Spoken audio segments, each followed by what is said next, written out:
there is a device that lets you capture raw files like this. But most photographers ignore it and keep wondering why their Milky Way doesn't have enough detail. So in this video, I'll show you what that device is, why it's so special, and give you some general guidelines on how to start using it right away. And I will just reveal the device now. It's basically a star tracker. But before you click off, because you already know about trackers, let me tell you a story. A few months ago, a guy, let's not even name him, keep him private. He booked a workshop with me, which we just came back from last week. And he asked me, okay, what can I get, like a piece of gear or something to improve my Astro? And I told him, are you using a tracker? No, then get one. The guy was using a Nikon D5500, I think, very old, very entry-level model with some basic lenses, basically. Even before he attended the workshop, I showed him, okay, you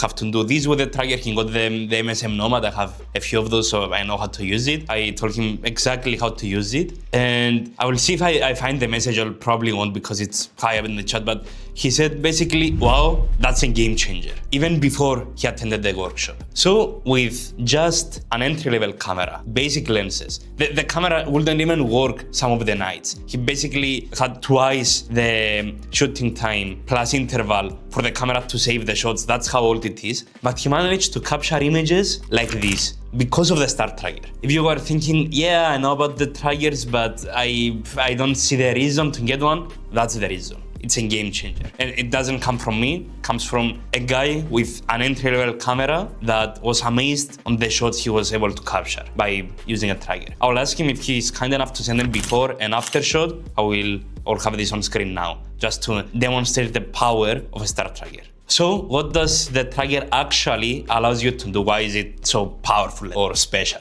Because you can expose for a longer time. And yeah, I will get into the physics of Astro in a bit and why exposure time is cut short without a tracker. You probably already know about this if you are shooting Astro, but I'll get to it in a bit when I actually explain how to use it. But for now, just imagine that magically it allows you to capture longer images. So instead of like 20 seconds, you can even go 2-3 minutes, and depending on the rest of your settings basically, without having star trails, which is huge. I'll put on screen now some raw files of like 2 and 3 minutes. The raw files I have in mind are from La Palma, which are probably the best raw files I have ever captured. I've captured them during my latest workshop there. I don't know when this video is going live, but a month ago or something. It was this August 22-28, so probably a month ago from when the video is going live. But basically, the reason the raw files look so good is because I was able to increase exposure time to 2-3 minutes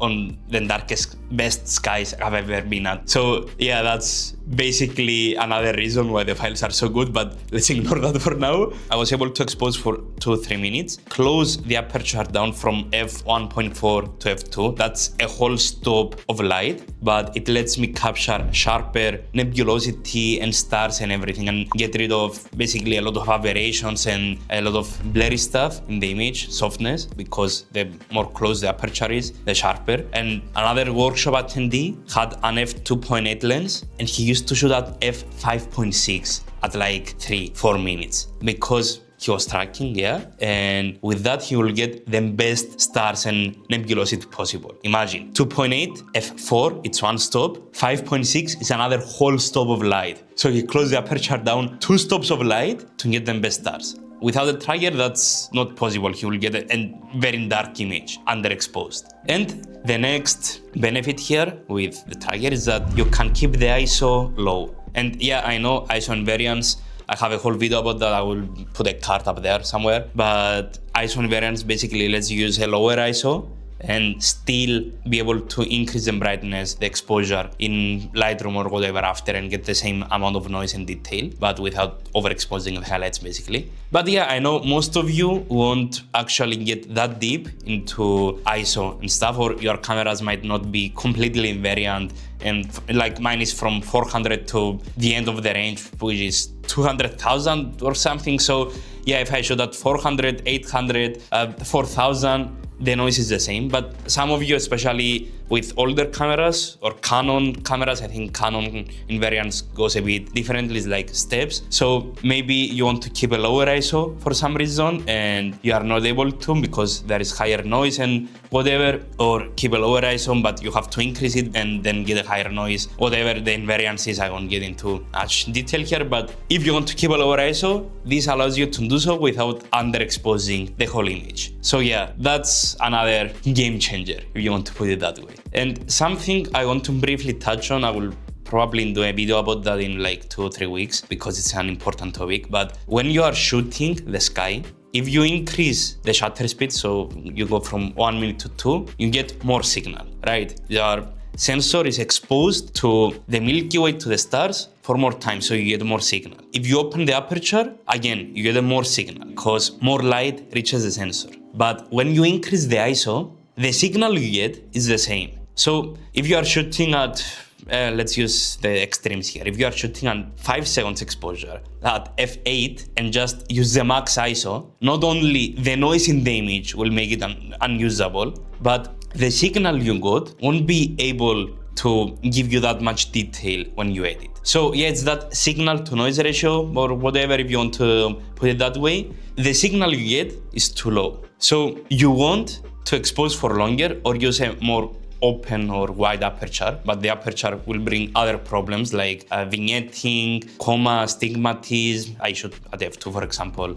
and I can shoot at f1.4, but I choose not to because it's too problematic. Basically, the final raw file. The more signal you get, the better the image. Exposure time lets you capture more signal. Wider aperture lets you capture more signal, but with problems. So you don't want to always do that. ISO, on the other hand, doesn't capture more signal. It gets the signal you have and brightens it in a very simple way to put it. It's a bit more complex than that. So you don't want to increase the ISO. The ISO is the last thing you want to increase to get a brighter image. The tracker lets you do more exposure time, so everything else can be optimal. So yeah, the tracker is the best tool for astrophotography. If you're in between a really good lens and a tracker, go for the tracker. It's that important. And imagine if, for example, I'm using the 24mm G Master. I'm using Sony to shoot, so yeah, the G Master. That's more than €1,000 or dollars or whatever currency you want to use.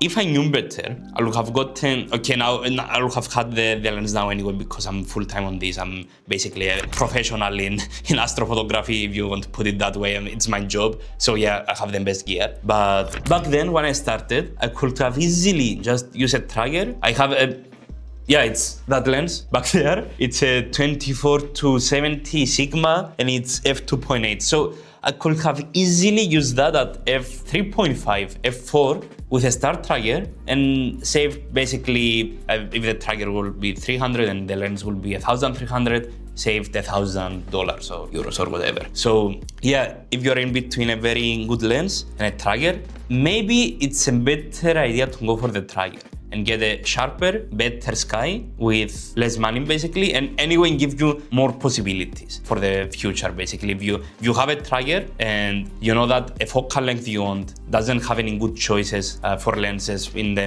more affordable range, basically if you want 50mm for example, and you know in terms of stars 50mm is a certain lens that is €400, but you have to close it down to f4, you can easily do that and you don't have to spend 1,500 for example for the best lens that has good stars at f1.8. So yeah, get a star tracker. It seems like every past video I have done in this channel, at some point I said this exact phrase, get a star tracker. So I had to make a whole video about that. Anyway, after basically you need the tracker, you'll have to understand how to use it. So let's move to the next point, which is how to set it up. And before I mention that, how to set it up, I should go a bit into physics behind how the tracker works. Basically, imagine the Earth is a ball and there is a string passing right through the middle, connecting both the edges and going out of the ball in both directions. And the ball rotates, but the string stays at the same position. And if you have studied or know a bit about physics, you know, it changes a bit because of some effects that it's a bit outside of the scope of the video, so I won't get into. But yeah, for our example, imagine it's a constant string there, it doesn't move, but the Earth rotates or the ball rotates. So imagine if you're here on the Earth and it rotates, the stars are here, you move with the Earth. So the stars for you move. The easiest way to show that is to put a time lapse on screen now. This is the movement of the stars. Now, the stars don't move. It says that we're moving. But because the stars move relative to us, we have to somehow move the camera so it follows the stars and not the Earth. And that's where the star tracker comes in. But as I mentioned, there is an axis that the Earth rotates about.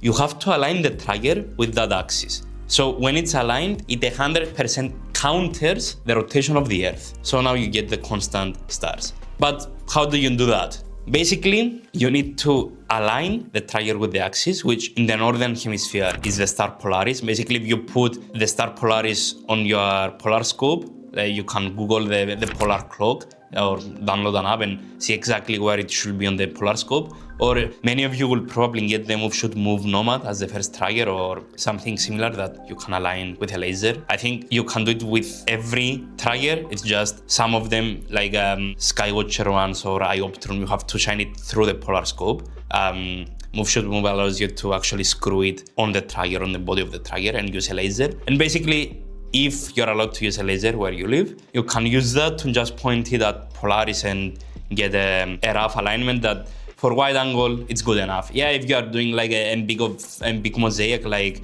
I have a video about how to capture insane detail with mosaics. I will put a card up here, but if you want to do something similar, yeah, pay a bit of attention to the exact alignment, but otherwise, yeah, rough alignment with a laser is just enough. Basically, either method, you align, and after it's aligned with the Polaris in the northern hemisphere, southern it's a bit more complicated. I'll put a stellarium view of the axis where it is and the stars around it just to demonstrate, but you have to basically eyeball it, to be honest, or find a way using your phone. The many trackers will allow you to get like an accessory that you can put your phone on it and use stellarium or whatever to align it directly with the southern point of the axis, basically. Again, string, you have to make the axis of rotation of the tracker aligned with the axis of rotation of the Earth, and that's basically the northern and the southern parts. And northern is Polaris, southern is a bit more complicated.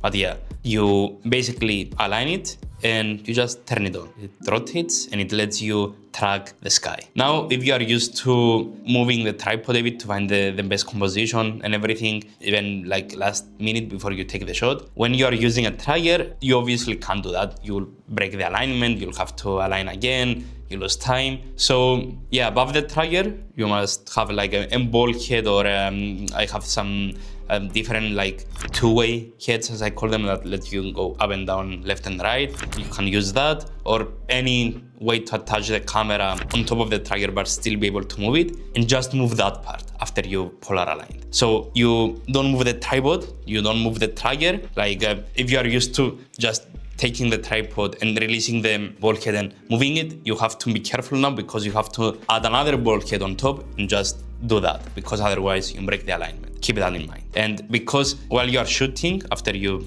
get the tracker and you do this, you'll notice that if you shoot for a long time, like a half an hour or whatever, if you're shooting a panorama and you are doing like one panel and then second, and it takes a while for each one, you'll see that the camera will rotate. And don't mind that, it's natural. It's because basically the Earth rotated, the camera stayed at relatively the same position. So now as you see it, it rotated, but it's actually at the same position as before relative to the stars. And you can see that on the back of your camera screen. Basically, you are seeing the same view anyway. So yeah, don't get confused if the camera rotates or anything. And if you are capturing a panorama, you don't have to like straighten the camera every time. So you capture the first panel, for example, you are shooting the first panel, you capture it, then you just move up as it is. You don't have to move up and straighten everything, because then you might leave a small gap in between the two panels, and that will basically mess up the stitching and everything. And if you have done this properly, you should be able to track for like 1, 2, 3 minute exposures, maybe not 3, it depends on how well you have done it, but 1 or 2 minutes should be completely star trail free. You get like either very, very small trails or no trails at all. If that isn't the case, go back and try polar aligning again. And maybe there are northern and southern hemisphere buttons on triggers. Maybe you have done the opposite of where you are. Just troubleshoot a bit, because you should be getting perfect stars at least 1 minute. That should be perfect. 2 minutes, it depends on how experienced you are with polar aligning, but most people are able to do that. Like beginners can do 3-4 minutes exposures with a rough polar alignment. So depending on the focal length, of course, but yeah, so you can definitely do that too. And last thing I want to mention is about the foreground.